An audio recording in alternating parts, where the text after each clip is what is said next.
Grabe. Ang sarap ng pagkaanghang niya.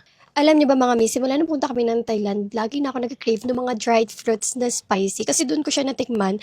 Meron pa ako natikman na dried pineapple na maanghang. Kaso wala akong mahanap dito sa Philippines or even sa mga shops here in the Philippines. Wala akong mahanap. Ito na lang guys, yung dried mango na spicy is meron ako nakita dito sa TikTok. So this one is from 3F Food. Tinry ko mag-search and maghanap-hanap ng dried fruits na maanghang dito. Ito yung unang-unang lumabas. Like, ito yung parang pinaka trending na dried mango. Kasi masarap daw yung dried mango, spicy dried mango nila.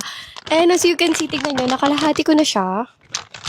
Nakalimutan ko pa siyang i-share sa inyo. Plus, maanghang talaga siya. Like, naglalaban yung sweet. Plus, yung, ayan, naglalaway na ako. And tignan nyo kung gaano kalalaki yung dried mango nila. Kita nyo yung mga sili na yan. Sarap nito, guys.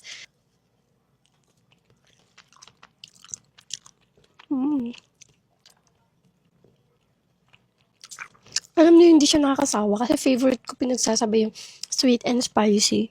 Nakaka-addict talaga siya.